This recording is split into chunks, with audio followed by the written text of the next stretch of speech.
Welcome to the Summit for Wellness podcast, where we help you climb to the peak of your health. And now, here is your host, Brian Carroll. Over 50 million people have dementia, and it's estimated that nearly 10 million new cases of dementia are reported every single year. Alzheimer's is the most common form of dementia, and it may contribute up to 60 to 70% of all dementia cases. Typically, this is found in the older population. However, it is not a normal part of aging. And when it comes to dementia, a lot of times we're a little bit too late because we don't focus on preventative strategies to prevent dementia. Instead, we wait until our brain starts to decline and we have to try and minimize the decline of our brain health. What's up, everyone? I'm Brian Carroll, and I'm here to share nutrition and fitness tips to make wellness less complicated. And today's topic is one of those ones that's hard not to make complicated because dementia and Alzheimer's is a very complicated disease. My guest today, Cindy Santa Ana, she works at the Amen Clinic, and they work a lot with dementia and brain health. And so they run a bunch of different tests. They check brain scans. They do all sorts of things when it comes to the brain. So she's here joining us to talk about what it is that they do over there at the Amen Clinic to help people to minimize the impact of dementia and Alzheimer's and other brain health issues. But before we dive into this episode is brought to you by our friends over at Garmin. Garmin has a wide variety of fitness and outdoors watches that I absolutely love, and I have right now one of the Phoenix series watches. The beauty of having one of these wellness tracking watches is that you can measure different analytics, such as your sleep quality or the number of steps that you take throughout the day, or your heart rate variability. So it's amazing now that we have this technology that we can wear something on our wrist and we can track all these different measurements just from one device. On top of that, you can also check the time. You can see notifications from your phone. It's just amazing how far technology has come. Garmin provides a whole range of different watches, from very basic wellness trackers all the way up to the Phoenix series, which is like the top of the line outdoors watches. And you can learn more about these watches at summitforwellness.com/Garmin. Well, let's dive right into my episode with Cindy Santa Ana to talk all about brain health and what we can do to try to prevent or minimize the impact of dementia and Alzheimer's. Cindy Santa Ana is a nutritional therapy consultant, integrative nutrition health coach, and culinary nutrition expert. She is the author of Unprocessed Living: 3 Steps to Transition into Healthy Eating.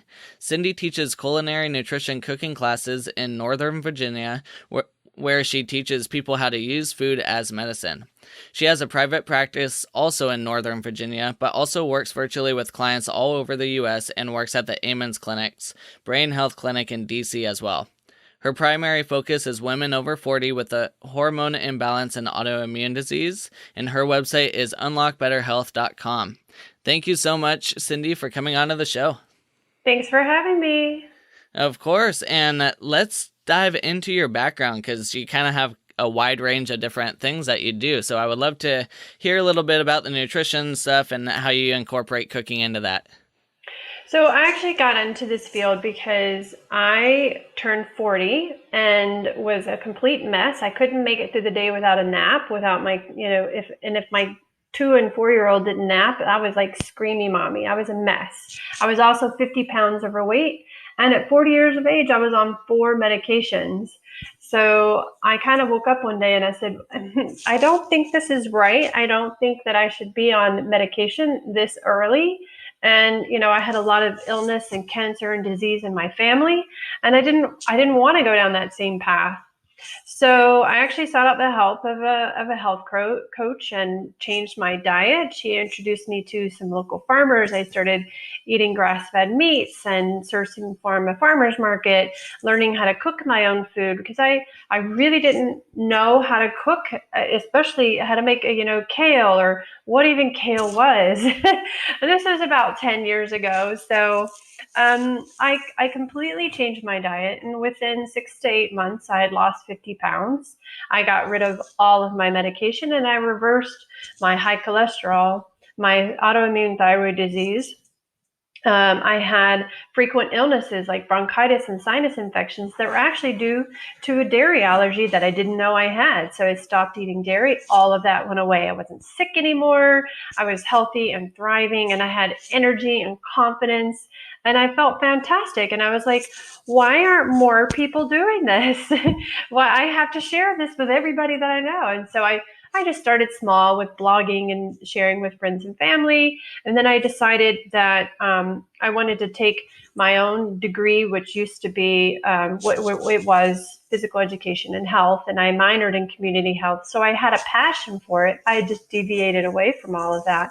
So I went back to nutrition school, became a health coach, and then as years progressed, I wanted to learn more. So then I went to a culinary school to learn how to make dairy-free, gluten-free, plant-based foods really healthy, and how to use food as medicine, which was a fantastic culinary nutrition school, and then on to Nutritional Therapy Association because I really wanted to get at the root cause of what is driving some of these health concerns for people. And so I've been in practice for fully 10 years now, and loving what I'm doing and using my passion and my experience to help mostly women over 40 achieve better health.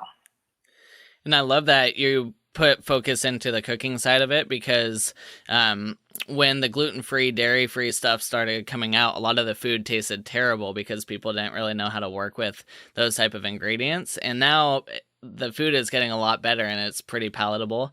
So it's cool to see people that are focused on that and trying to make super palatable foods.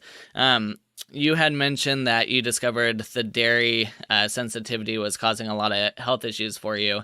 Was that your health coach kind of guiding you to get tested, or did you just remove dairy and that's what you discovered? Yeah, so in the beginning, I actually removed the dairy because I had like a little bit of a postnasal drip. And she's like, I think you have a dairy allergy. And so I would I would cough, clear my throat a lot. And she's like, I think you should do an experiment. Go off dairy for 2 or 3 weeks, see how you feel. After week 1, that postnasal drip had stopped. I'd stopped that little cough. Every night when I'd lay in bed at night, I'd kind of cough for a few minutes and that went away. So that propelled me to try it for another week. And I was like, okay, this is crazy. So then eventually I actually got tested, and sure enough, I had a full-on IgE, food allergy to dairy. So and pretty much after speaking with my mom and talking about when I was growing up and the health issues that I had when I was younger, I pretty much had this my entire life since I was a baby. So it's just really important to get in tune with our bodies and listen to those signs and symptoms. They're silently screaming at you to stop eating something. And we have to listen to that. We have to honor that. And a lot of times people get so used to, having to clear their throat or having that mucus in their throat that they don't really recognize that could be a problem. Now, have you tried different types of dairy? Like, have you tried goat's milk and stuff and to see if that's any different, or do you have the same issues? Yeah, I actually, so when I stopped eating cow's dairy, and I even went to organic, I even went to, I used to source from an Amish farm nearby. I'm in Northern Virginia, and I would get, organic, like the best, raw milk that you can get. And I still had the issue. And some people, may not. It's a completely bio-individual factor. You have to, try those different things. And if you still have that mucus production, or if you have GI issues, gas, bloating, belching, tooting, constipation, diarrhea after consuming dairy products, you have to listen to that. I actually, my food allergy test still said that the casein in the goats was actually an issue for me too. So I just avoid it completely and stick to, coconut milk or making my own homemade cashew milk, which is fantastic and tastes amazing versus the stuff that you buy in the grocery store. So yeah, I just stick to those. And so you work at the Amon's Clinic and you help out with a lot of the brain health stuff that they do over there. And you kind of got thrown into that role a little bit. So can you talk about that process and how you started learning how to help people with brain health, especially Alzheimer's and dementia? Absolutely. Yeah. So a few years ago, a friend of mine in the field said, hey, somebody in your area is looking for nutritionists at the Amen Clinic.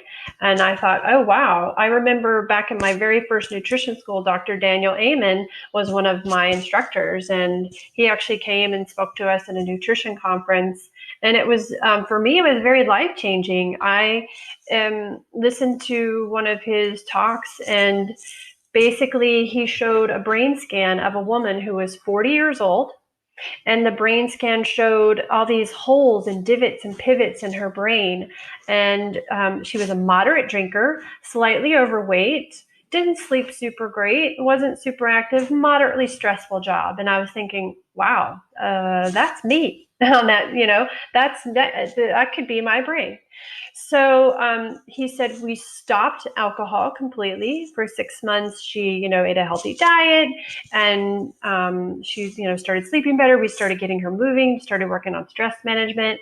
And then he showed the brain scan 6 months later, completely filled in. All those areas of the brain that had those divots and pivots that weren't receiving oxygen were now full again. She had lost the weight. She was thriving. And I thought, oh my gosh, I have to do this. So I stopped drinking completely for 2 years. I had no alcohol, and then a couple of years later, I met Dr. Amen and was hired at the Amen Clinic here locally in DC, and I also do some of their consulting for the New York office. But I didn't know anything about Alzheimer's, dementia, except for just some personal history with my grandmother, who's now 87 and suffering pretty seriously with cognitive issues and losing her keys and not knowing some family members and names, and pretty much all of her short-term memory is gone. So I only knew it from just my personal experience, but I just stuck to what I've learned and I know about food and lifestyle and movement and sleep and stress, and so that's what I really try to focus on with our clients there. And you mentioned to me before we started recording that at the Amon's Clinic, there's an entire team working with people who have Alzheimer's and dementia, and you kind of focus on the food side of it. Can you talk about what those other branches of support are?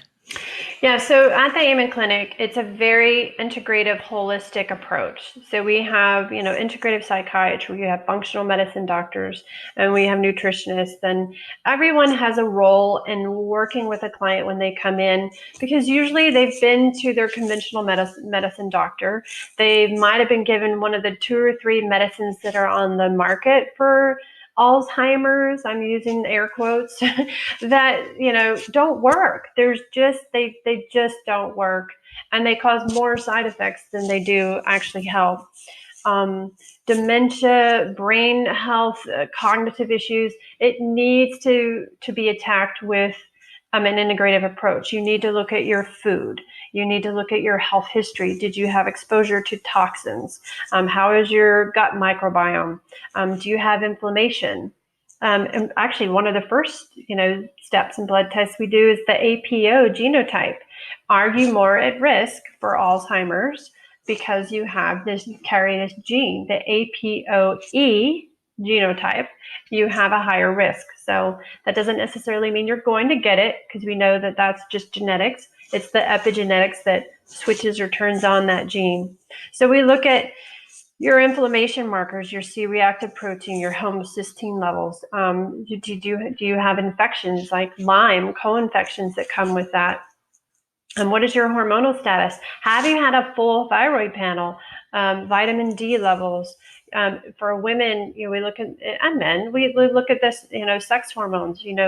Most people over the age of 50, declining hormone levels correlates with memory issues. And so we really have to attack this and have a very proactive, preventative approach to brain health. So if you're in your 30s and 40s now, it's time to start acting like you have this, and let's prevent it. Because some of the lifestyle factors, in our 20s and 30s and even our 40s, aren't really contributing to great brain health, like excessive drinking and staying up too late, or the party until wee hours in the morning when you're younger. This all can have a cumulative effect. If it's a one-timer kind of thing, it's no big deal. You have to celebrate and have fun. But if this is something that's ongoing, then this is something you need to look at. Some of the other things that we look at are brain shrinkage, which you can measure via a volumetric MRI.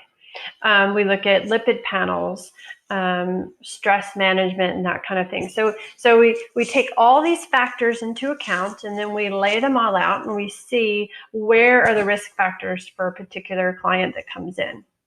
The neat thing about the Amen clinics where I work is that Dr. Amen developed a way to see the brain called a SPECT scan, which stands for a single photon emission computerized tomography. So it's just a fancy way of saying we're going to take a nice little 3D image of the brain and we're going to see how it's functioning. So it's really cool in that it's very simple. You just lay on a table. This machine moves around your head and takes maybe 20, 30 minutes at max. And there's also a computer test that they do to measure your response or your reflex time, and then we look at the scan and we can see inside the brain. We can see parts. Maybe it's the frontal lobe or the temporal lobe or interior or occipital that aren't receiving oxygen. And Dr. Amen has correlated those particular parts of the brain to say how they link. So parts of the brain that respond to anxiety or depression, or you may be prone to more Alzheimer's based on these patterns that we see in these scans. And he's done hundreds of thousands of them. So it's kind of neat. I've had mine done. I kind of wish I had had mine done years ago when I was suffering and sick to have a comparison. But for now, it looks good. And I'm really happy with the way that my brain looks. So I have to think and envision that I made some improvement when I made my lifestyle changes. So at least I'm hoping. Dementia and Alzheimer's usually is a pretty slow process, and it takes years and years to develop. So a lot of people, don't put a whole lot of effort into prevention strategies until you start getting to the point where it's too late. So the people coming into the clinic, are they at that point where it's too late? Or are these people that are trying to get ahead of it? They might have family members that have had it already, and so they're trying to, take care of their own brain health before it gets too bad. It runs the gamut. We get younger people who are trying to prevent brain issues. Maybe they're thriving corporate CEOs who want to stay on top of their game in their 40s, who want to prevent this, or maybe it's someone in their 50s who walks into a room and forgets what they came in there for, or forgets the exit as they're driving down the freeway. Just these little minor slip-ups are some clues that something's going on, and it's time to take a more serious look at your lifestyle to see if there's something that is contributing to some of these risk factors that are associated with memory and cognition issues. And then, of course, we get 80 and 90, and even my oldest client was 101. Wow. Amazing. Yeah. So we get the full gamut of people throughout the spectrum of the disease who are just wanting to prevent, all the way to having, full blown Alzheimer's. So I've seen I've seen it all. And my advice is to take a proactive approach. And even if you don't want to take it as far as the Amen Clinic, you need to do some of the lifestyle and the preventative things that we know can have an effect, so that you don't have to face this, because it is very hard. We're just really on the edge of learning how to I don't want to say reverse, because there's only been a couple of instances where I've seen like really, great reversal of some of the disease, but we're just on the edge of learning how all of this, how it even happens, So, but if you want to talk about some of the preventative things that we can do, if you want to dive into that, eating a healthy, nutrient-dense diet is such a is such an overused phrase, but I can't emphasize enough how important it is to make sure that you get a varied diet, that you're eating more than just broccoli as a vegetable, that you're getting out there and getting that full spectrum of color. Hit up your farmer's market and ask the farmer there, how do I cook this? What is it? What even is this? Oh, it's fennel. Okay, go home and YouTube it and Google it. And there's tons of videos that will show you how to cut fennel or kohlrabi and how to put it into your stir fry, or how to use the fronds to, spice up a curry. It's really important that we don't get into these food ruts and start avoiding major groups of food that, or even vegetables that can be beneficial to us. It's really important that we source really good, high quality food as much as you can afford. So when we did this food switch for me 10 years ago, and my family too, it wasn't just me, it's my husband and our 2 kids, I started putting things that most people consider to be luxuries. I got rid of them. I got rid of the satellite radio. We stopped buying, tchotchkes and things around the house. We don't have fancy cars, but I do source some really good, amazing grass-fed food from my local farmer. And yeah, it's more expensive, but this is what's really important to me: sourcing and buying the best high-quality food that we can afford. And that doesn't mean that I have to have, superfood shipped from Peru to me. That's, even though I might try some every now and then, but that doesn't need to be a part of your diet. If you can just source some really good, high quality grass-fed meat and pasture raised, turkeys and chickens and eggs, and then maybe, shop the farmer's market, or get, belong to a CSA, community supported agriculture, where you get a shipment or a box of fruit and vegetables every week. I know a lot of people who live in food deserts around the United States, and they don't have access to these things. So I encourage them to try to, grow some really good organic kale in a pot on their back porch if possible, or grow fresh berries. All of these things can make a difference in your health. So sourcing the best food that's free of herbicides, pesticides, and fungicides, genetically modified organisms. So look for that little label if you buy something that says it's non-GMO, project verified. We have to figure out a way to get away from the chemically laden foods, because that is a huge part of our health decline, is a lot of these chemicals.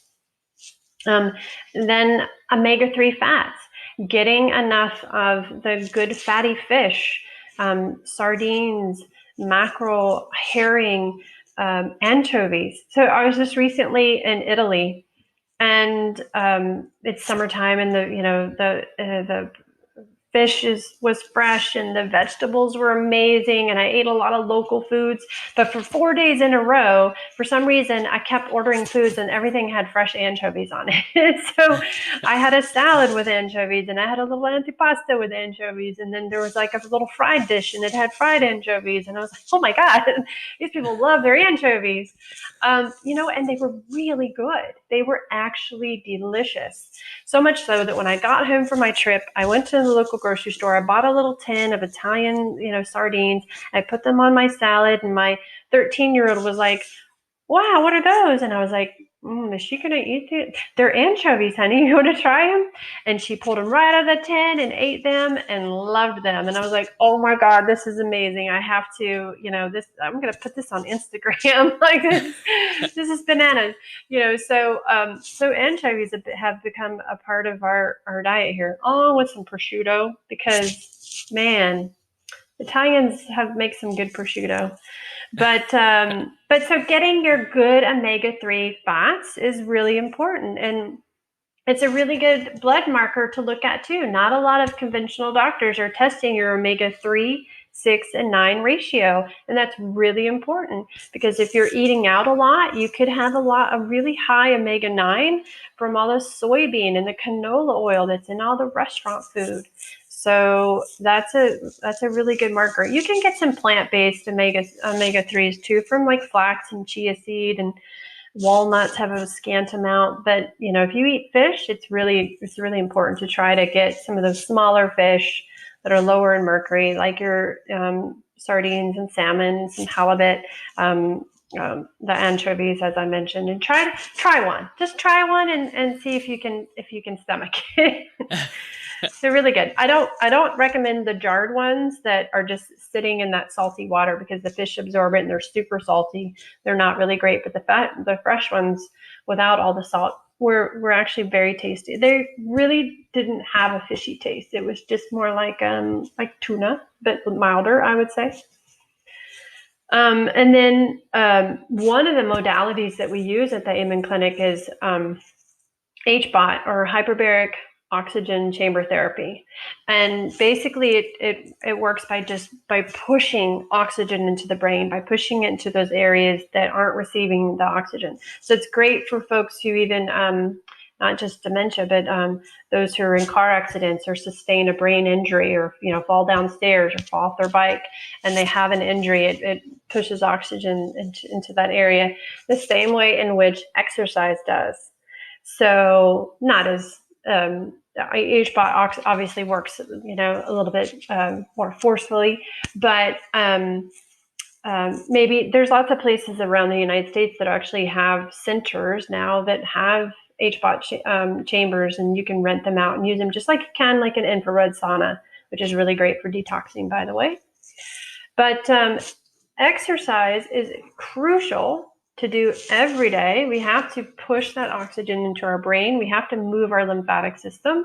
So making sure that someone is at least walking or swimming or doing some sort of yoga. It's harder as they age to get some of the 80 and the 90-year-old clients to move and to do those kinds of things. So that's where the HBOT would come in handy for that if their modality is limited in that capacity. And so back to the food really quickly. I do want to talk about alcohol for just a second, because when I see the brain scans of people who are drinkers versus those who are not, it's a big difference. And then again, you can look at liver enzymes and things like that and see how your body's processing that. But for women, so I'm going to talk to you ladies here for a second. Women over 40, the amount of alcohol dehydrogenase, which is an enzyme that breaks down alcohol in the liver, it actually decreases, but as we age. But as a species by itself, we actually have less than men. So we already start out with a smaller amount of this enzyme to break out alcohol in the first place. That's why it just affects us, even more so than men. Not so much, somewhat due to size variant, but mostly because we don't have as much of this enzyme. It decreases as we age, so we lose that ability to break down the alcohol. So it sits in the liver longer. You have toxins in the liver longer, and it affects us. So, I have a lot of clients who are like, I am not giving up my nightly glass of red wine. That's just not happening, Cindy. I'm not gonna do it. And then as we start and we work together, we get through the process, and I say, let's just take it out for a week and see how you feel. they're sleeping better. The insomnia is gone. Maybe the hot flashes are gone. The night sweats are gone. They're like, oh my God, it's my alcohol. What am I going to do? I'm like, I told you, but they have to kind of see and do for themselves. But you'll know if it's bothering you or affecting you. Sometimes even when you drink it, if you get a flush or a redness, or like I get hives on my chest when I drink red wine. So I just know that it's not serving me. And if it takes you way too long to recover the next day, you're headachy, you're brain foggy, you're sleepy. That's just, it's telling you that it's not for you. And it's okay. If somebody wants to have a glass of wine or a celebratory drink now and then. I mean, I still do every once in a while. I had a little prosecco when I was in Italy, but as a general rule, I'm not going to just like go out to a restaurant and have a drink, or I'm not going to sit at home and have alcohol anymore. If I just don't have it around, or if I do, I'll have a glass of some fizzy water and put a lime or a lemon in there, and it looks like a cocktail. Or maybe I'll have some kombucha, some fizzy beverage, but I think as a society, we celebrate, we drink too much, and it's not serving our bodies. So I'll get off my pedestal for a sec. But when you see it on a scan, it changes your mind a little bit. So have you been able to look at different scans and see, okay, if you drink once a week, then it does this to the brain. If someone drinks once a day, or someone that drinks once a month, have you been able to see the scans and be able to see the changes that way? No, I mean, it's pretty expensive to have a brain scan done. And, I think that would be an interesting experiment to try, but it's mostly, over a long period of time. So, like clients will come into the clinic and they'll have a brain scan initially, and then, 6 months, later they'll have their follow-up scan. And that's really where we can see, most of the change take place. And for the most part, if you're there because you've tried everything, or most of the clients that come to us have come to us as a last resort, which is unfortunate, because if they came to us first, that would cut out a lot of wasted time and effort and money. Yeah. But unfortunately, some people do come to us last, because they're like, it's like, I really want to figure this out. But so they're very determined, and they follow everything to the letter of the T that we recommend for them. And we say, don't drink, and they don't do it. Most of the times we do see an improvement in their brain scan, but it's usually because, of all these factors together. The improved diet, the improved sleep, getting rid of some of the toxin exposure, looking at even, your personal care and your cleaning products. We haven't talked about water yet, but water is extremely important to filter your water in the United States. If you're not living right next to a fresh spring, which most of us aren't, not able to glass bottle at the source, it's really important, if you're getting municipal tap water, to filter it, get rid of the hexavalent chromium and the cadmium and the arsenic and trihalomethanes and the chlorine, even, that's drying to your skin and hair. So I live in an area where we have some toxins in the water. So I have not only a whole house filter. It was about $600 or $700, but that's to take care of all the shower heads. And then on my drinking water underneath the sink, I have a reverse osmosis system that has a remineralizer, because reverse osmosis does remove all, and it removes beneficial minerals that are in the water. So my particular system has a remineralizer that puts some of that back in. Or if you don't have that, you can use trace minerals or add some really good high quality sea salt to your water. But it's because, I drink a lot of it, and we all should. The brain needs water and it needs fat to function. So, hydrating your brain is very important, and getting really good quality water is very important. Yeah, I've always joked about if I could go up every week to the mountains and load up on fresh glacier water, I totally would, but that would be extremely heavy to pack down. So it's not going to happen. Yeah.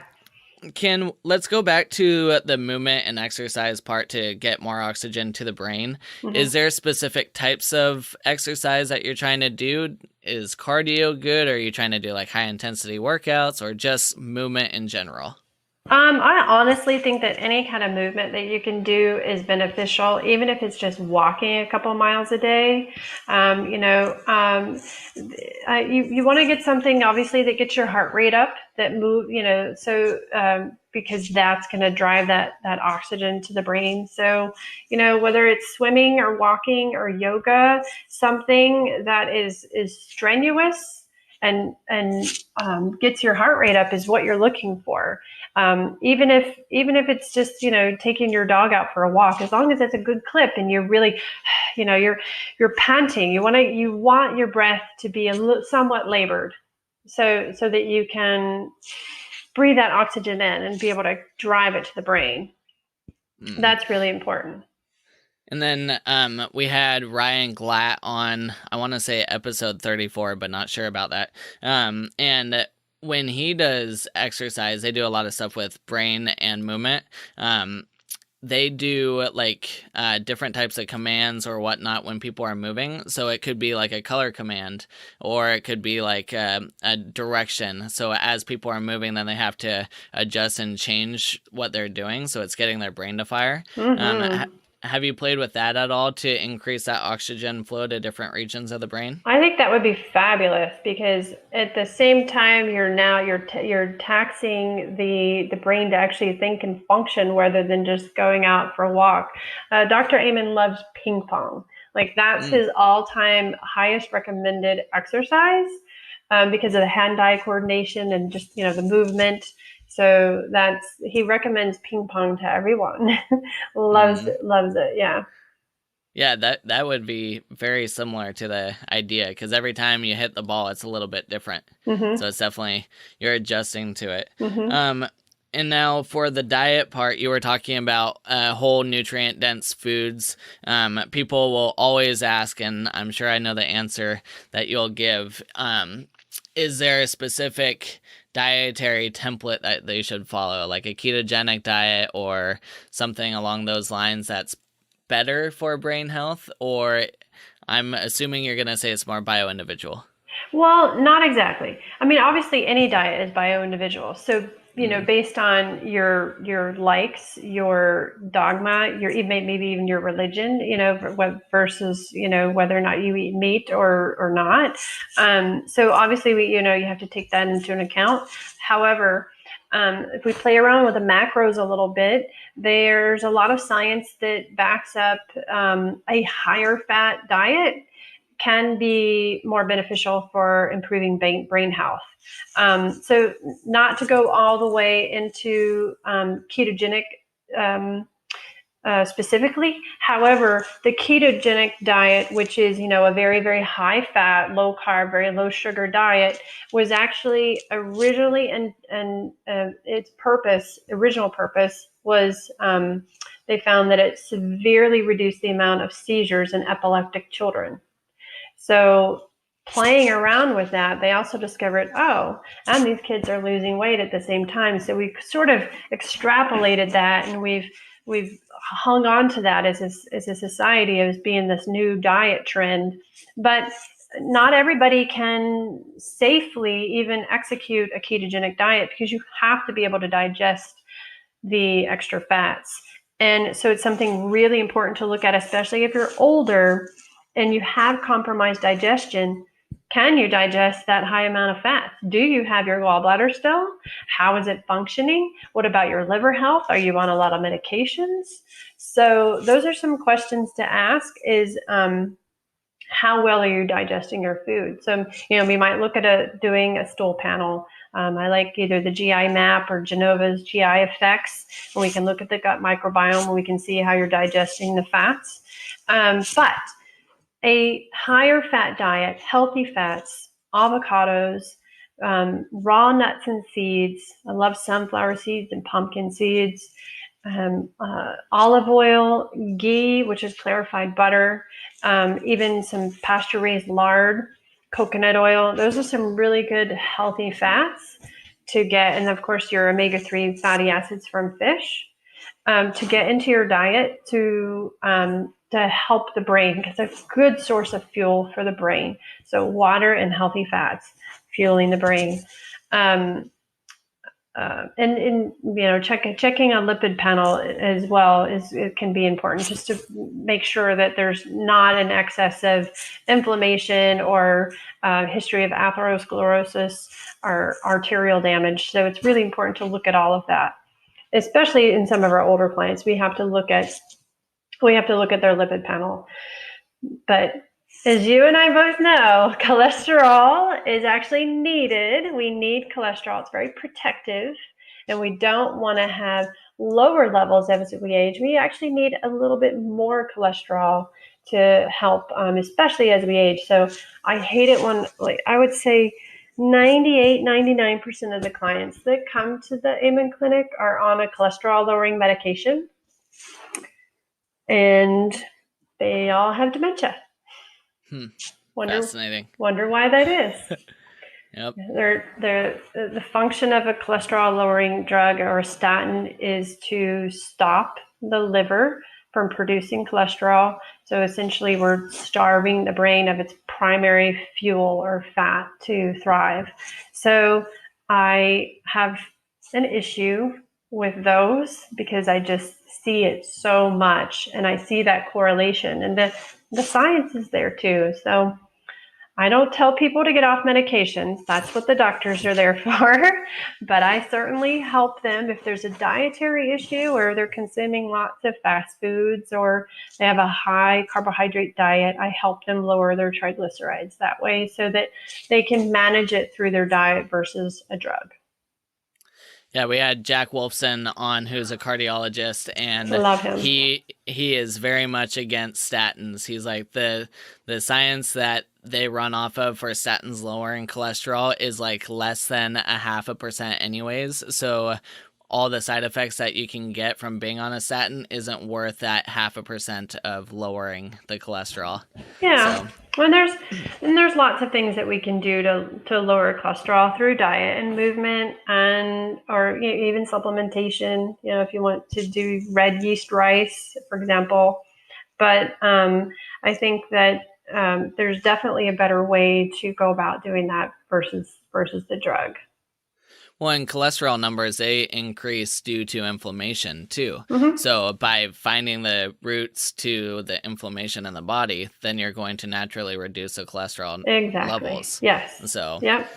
And that could be a dairy sensitivity that you have no idea that you have. Who knows? Exactly. That's true. I had high cholesterol. So, and I but I was also eating Taco Bell and Pop-Tarts, like they were, I mean, if I was too lazy to make dinner, it was a bowl of cereal, a Pop-Tart, and some skim milk. That it was well into my 30s that I ate that way. So it's no wonder that I had high cholesterol, and that all went away when I stopped eating that garbage. So yeah.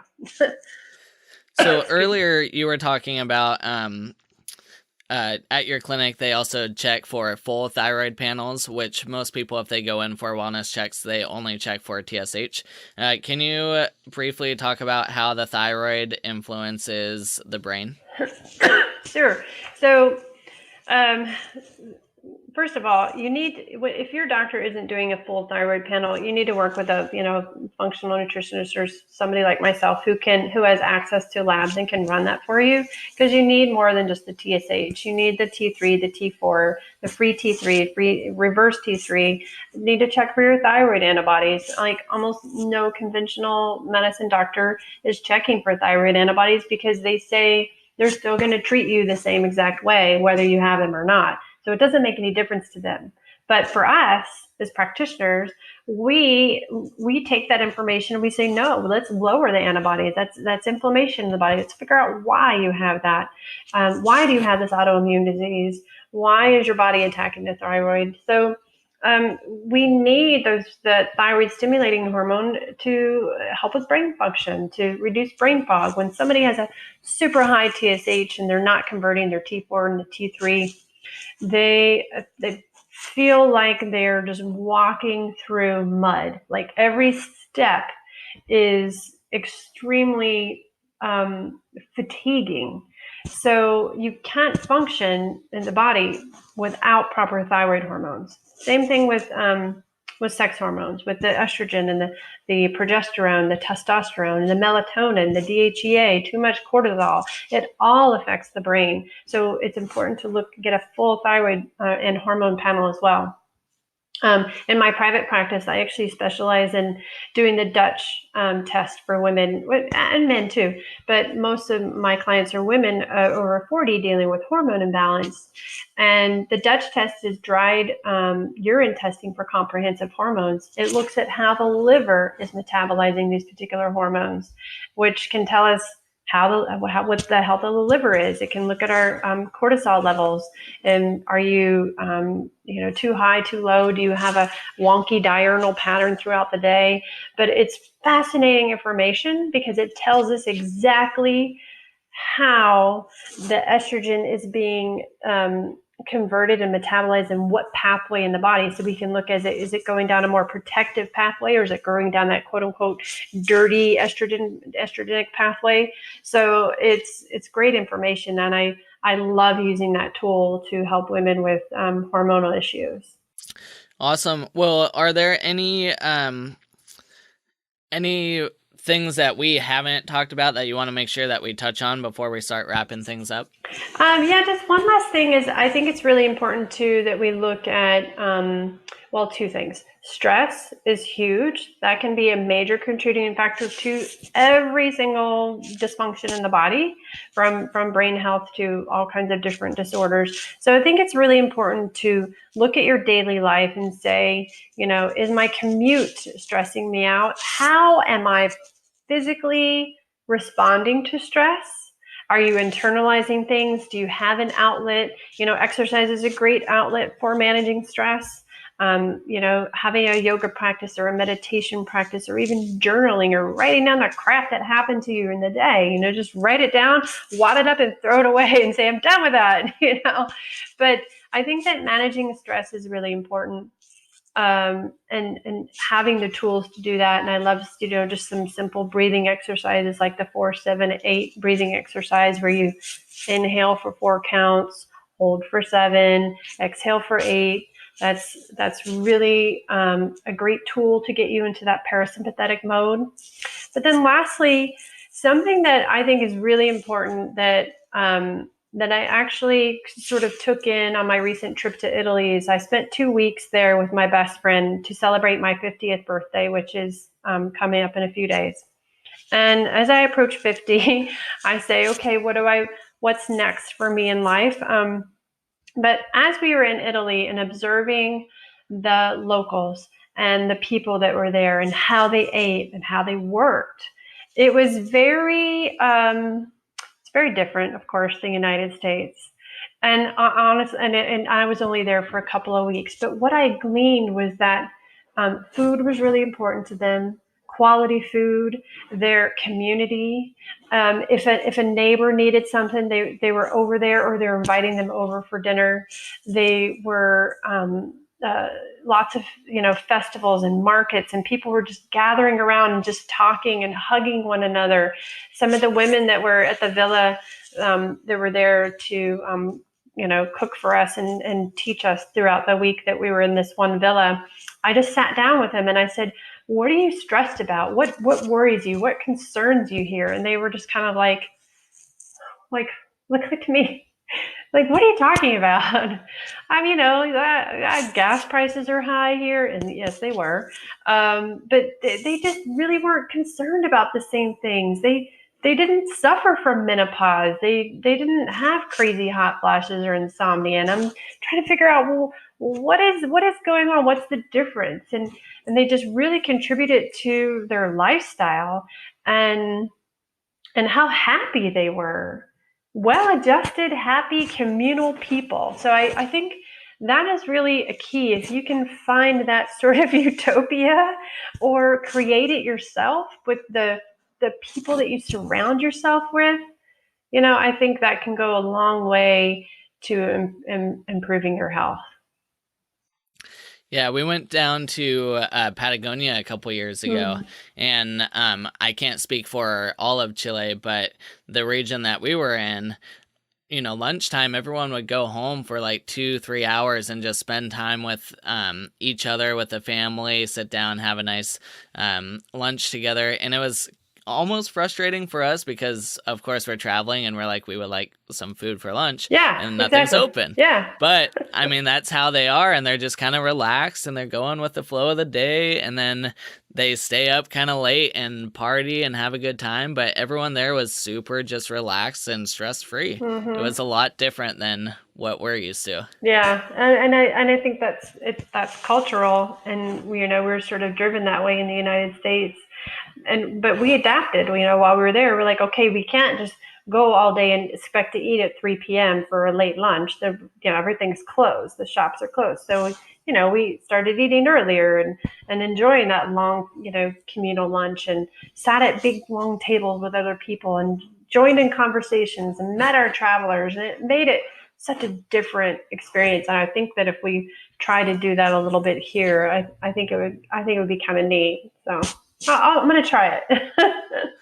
Well, we're going to put you in charge of creating a community like that. Yes, I love Somewhere. it. I love it. Well, I try to do that with my neighbors now, and have people over for Sunday brunch or community potluck and things like that, because I think that's really important that you have a supportive network of people that you're in, and know that if you need something or you're sick, that a neighbor might step in and help you. And I think that would just be amazing. We had that in a lot of communities here. Yeah, I agree. Well, my final question for you is, do you have a morning routine? And if so, what is it? So for the most part, I like to get my workout done in the morning. I just feel so much better throughout the day if I can wake up. I immediately put my workout clothes on and I get my workout done. It's sort of like my reflection time. I mentally wrote my first book in my head one morning on a workout. I wrote my second one that's still in my head. It's not done yet. I'm still working on it. But my second book, hopefully be done within a year. But it's just like that workout time, that free time in the morning is just my creative space. And I've sat on it on a rainy day on my stationary bike and mentally written a blog post in my head. So, it's just, it allows for that free thinking, creative flow to happen for me. And so that's my morning routine is I got to have my at least 30 to 45 minutes of workout. And when you're working out to have that access to the creative space, are you not listening to music or anything then? Are you just there with your own thoughts? If I used to always have my music on, especially like if I go for a walk and I'd put that, the iPod on and whatnot. But now I actually love having no music whatsoever and just listening to the sounds of nature. I might hear a rustling in a tree and see a neat bird, or the birds chirping, or I see deer and bunny and squirrel and foxes on my walks. And I live in a neat community in Northern Virginia where I have access to great walking trails. So I love that. And that is my music. But if I'm in my gym, most of the time, yes.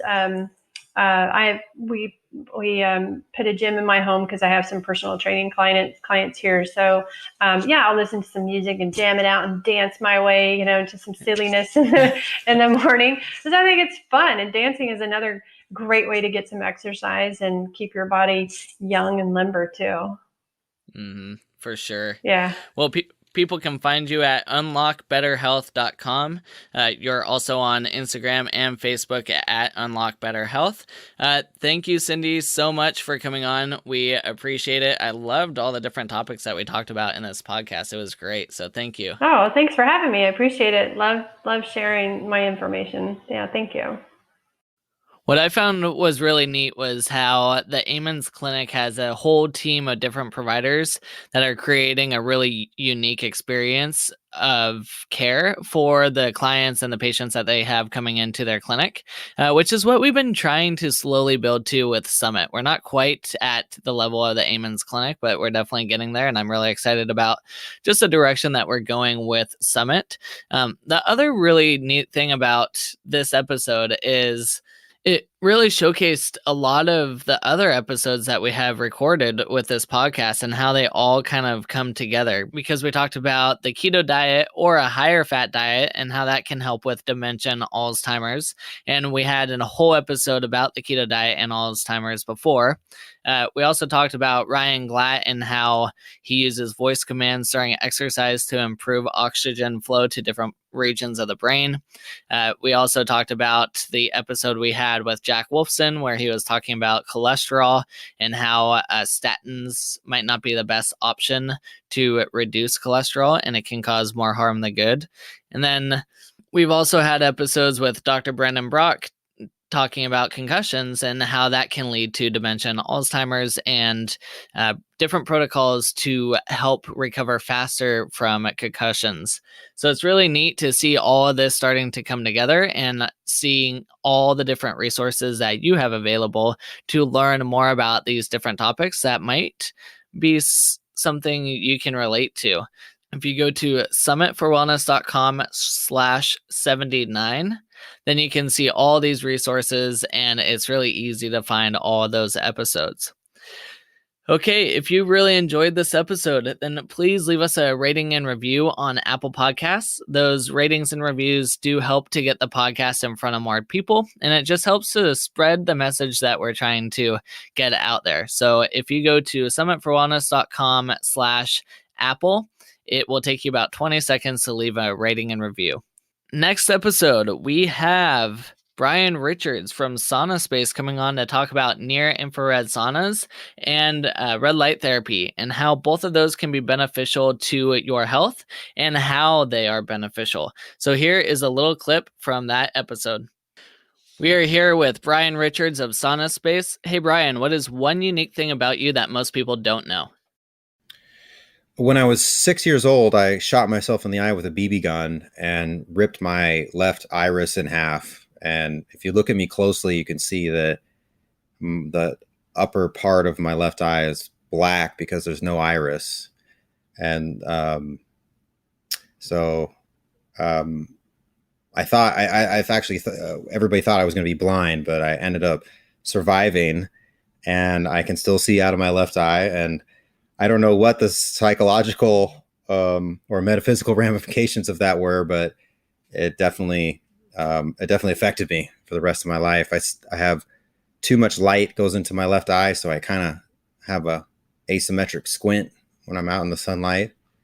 And my left eye sees much better than my right eye. I actually wear glasses or contacts, and the vision in my damaged eye, where the iris is ripped, is many times better than my other eye. That's got to be one of the craziest ones we've heard. So that's a pretty unique thing, that's for sure. So what are we going to be learning about in our interview together? We'll talk about how we're beings of light and beings of heat, that we have light therapy, we have heat therapy, and we want to return to these ancestral methods of long life and of health and of restoration to basically not just survive, but kind of thrive in this modern toxic world we live in. So we'll talk about all that, and hopefully a little bit about life and about EMF and whatever else we can get to. And then what are your favorite foods or nutrients that you think everyone should get more of in their diet? I'm a big fan of cooking with homemade tallow. That's rendered beef fat. And so I cook all of my food in that, and I pretty strictly follow what's called a Dr. Wahls or the Wahls protocol diet. So lots of cooked vegetables that are low in lectin, and lots of animal fat, frankly, lots of yang foods, and try to avoid some of the more yin foods like wheat-based and sugary type foods. But I will admit that I still use butter if I cook my eggs because tallow has a strong flavor to it. But I'm a big fan of the Wahls Protocol approach and eating an animal-based diet, more or less a paleo diet. But whatever you eat, it ought to be fresh and fresh cooked and not be anything really out of a box or prepared or processed. Yeah, you should know exactly what it is. And then what are your top 3 health tips for anyone who wants to improve their overall wellness? Well, of course, sauna use every day. Addressing natural lighting in your environment you live in and you work in, and like we said before, addressing your diet as well. I think if you strengthen and restore and galvanize the body with these ancestral methods, you're less susceptible to disease and to breakdown and to illness, and you're stronger for it. And that puts you in a better position to help others around you and be a force of good on the earth.